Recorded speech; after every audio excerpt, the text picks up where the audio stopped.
In 25 years, one man killed up to 40 million people, conquered more land than Rome did in 400, and fathered a bloodline that now lives inside 1 in every 200 men on Earth.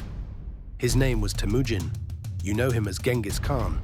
He was born around 1162 on the freezing grasslands of northern Mongolia. His father, a minor chieftain, was poisoned by a rival tribe when Temüjin was just 9. His mother was cast out. The boy grew up starving, hunting marmots to stay alive, wearing a wooden kanj around his neck as a slave. At 16, he strangled his own half-brother in a fight over a fish. The steppe did not raise kings. It raised survivors. For 30 years, he schemed, betrayed, married, and fought his way up. He rewarded loyalty above blood, promoted by talent instead of birth, and absorbed every rival he defeated into his own army. In 1206, a grand assembly of every Mongol tribe named him Genghis Khan, universal ruler.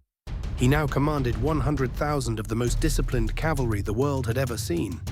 And he had nowhere to aim them but outward. Every Mongol soldier had 3 or 4 horses, a composite bow that could punch through armor at 200 meters, and a lifetime in the saddle since age 3. They did not fight in lines.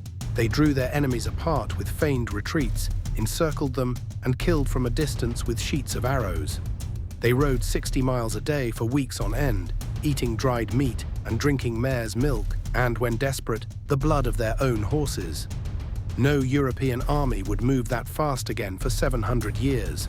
In 1219, the Mongols sent peace envoys to the Khwarezmian Empire, modern Iran and Central Asia.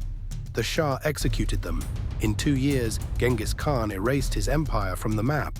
Samarkand, Bukhara, Merv, Nishapur, cities that had stood for 1,000 years, were reduced to ash in a single afternoon. Historians estimate up to 3/4 of the population of some regions was killed. The rivers, they said, ran black with ink from the books they burned. While one Mongol army was still in Persia, another was tearing through northern China, reducing the Jin dynasty to vassalage. A third force, led by the general Subutai, rode deeper west than any army before it, crossing the Caucasus, crushing the princes of the Rus at the Kalka River, and scouting for the invasion that would come a decade later. Kiev fell.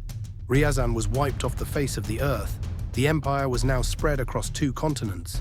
In 1241, the Mongol army had smashed through Poland and Hungary. Vienna lay open. Some historians believe they could have ridden to the Atlantic. Then, in a camp 5,000 kilometers away, the great Khan Urgade, Genghis's son, drank himself to death. By Mongol law, every senior general had to return to Mongolia to elect a successor. They turned around. Europe never knew how close it came. At its peak, the empire covered 24 million square kilometers, more than any empire before or since. Under the Pax Mongolica, the Silk Road reopened.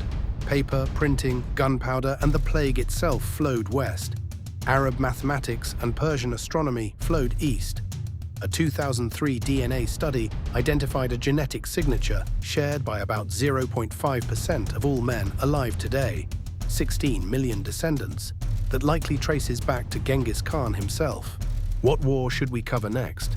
Drop a comment below, subscribe, and history keeps coming.